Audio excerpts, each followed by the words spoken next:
Today's book of the week, The 4 Pillars of a Man's Heart, Bringing Strength into Balance by Stu Weber. This right here, must read. Top 10. Well, if you look at it, I've read this book, you can tell, probably 25 times. It's that good. And every time I read it, I get something uniquely different out of it. And so it's a book that every male, I don't care what their age, should read. Because we're living in a society today where there's so much gender confusion. You have women acting like men and men acting like women. We've switched roles, and it's impacting our relationships, our families, our communities, our nation in a tremendous way. And so while many of us are on a quest for significance, it is important that we don't mess up people's lives in the process of trying to discover who we are. And so this book really does a phenomenal job of really sharing, what the true heart of a man is. Because there's a difference between being a male and a man. A male is determined by what you have in between your legs. A man is determined by what you have in between your ears. So it really speaks to your mind. It really speaks to your decision making, your level of responsibility, your maturity. But in this book, Stu Weber really breaks down what he considers are the 4 pillars of a man's heart. Now, when you think about pillars, or when you think about studs in a wall, every building, every structure is held up by studs, right? Or pillars, that if you were to knock along a wall, you can actually feel where the pillars or the studs are. Now, if those studs that uphold this particular structure were to tip either to the left or a little bit to the right, the entire structure comes down. And what happens is when we as men are out of place, when we're not in our rightful position, and we tip a little bit to the left or lean a little bit to the right, what happens? Everything around us is destroyed. Our families are destroyed, our communities are destroyed, our nation becomes destroyed. And that is the reality that we're living in today. So let's quickly go through these 4 pillars. He identifies it by saying that the first pillar of a king, the first pillar of a man is that of a king. And a king is given vision in order to provide. It was T.E. Lawrence who said, all men dream, but not equally. Those men who dream at night in the dusty recesses of their minds awaken to find that it was but vanity.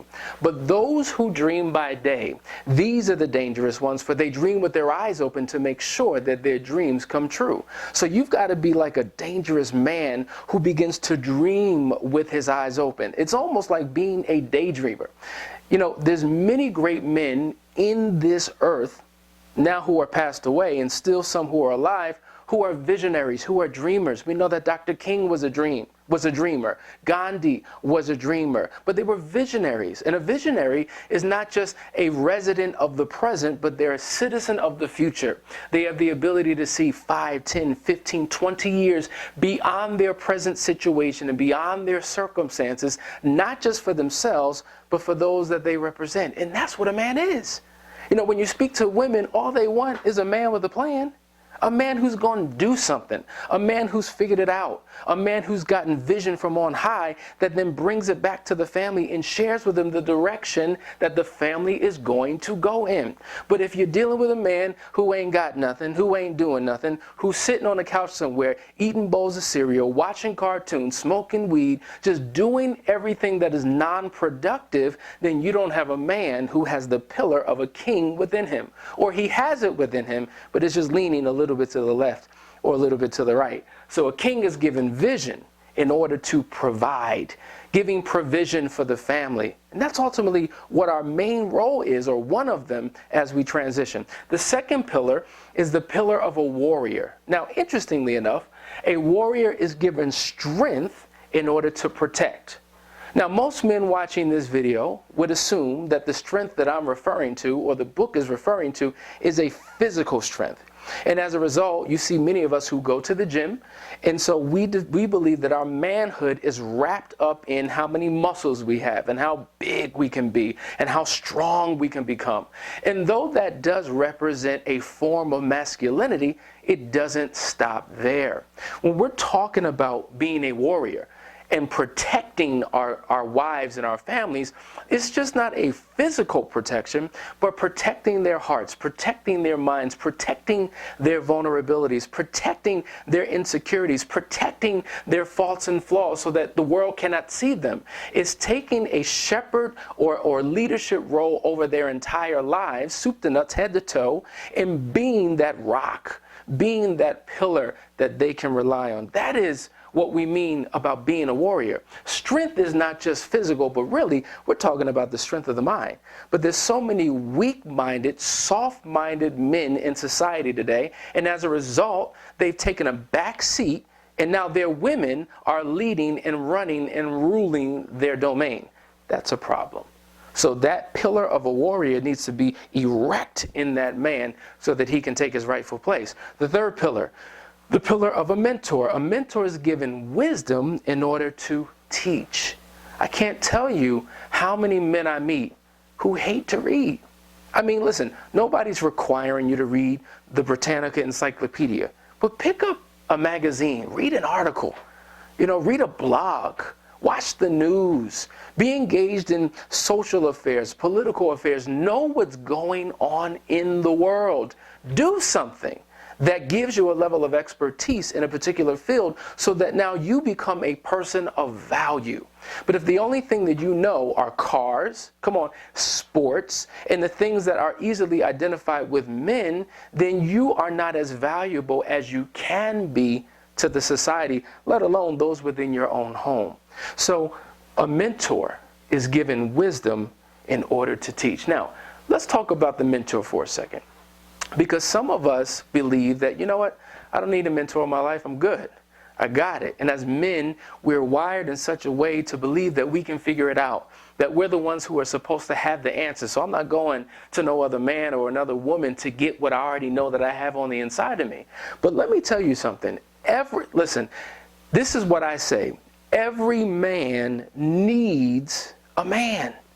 Every man needs a man, because in your upbringing, you may have had the best example on the planet. I had a very good father, a very good mother. I had excellent examples in my home. But my understanding, right, and my perspective of manhood is one-dimensional. It's shaped by my father, who I looked at, who I modeled. Well, guess what? We all have different upbringings. We all have a different expression of manhood because we have different experiences from the time that we came out of our mother's womb to our present day. And so when you surround yourself with other men who become mentors in your life, you glean from their expression of manhood, thus making you more complete as a man.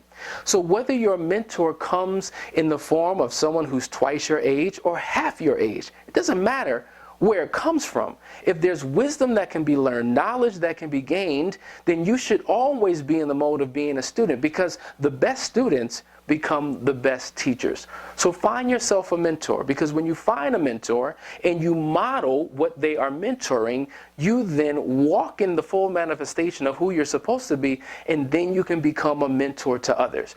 I learned about this law called the Law of 33, and it says that 33% of the people who are in your life should be lower than you, because it's your responsibility to help pull them up. 33% of the people who are in your life should be considered your peers, right? Positive reinforcements, iron sharpening iron, individuals who keep you on task and keep you on path. That is important. They become your accountability partners, right?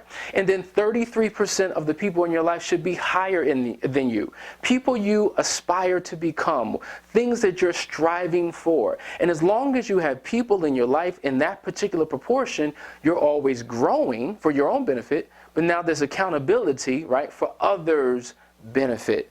So being a mentor is critical when it comes to your woman, when it comes to your children, your home, your community, the nation, the world.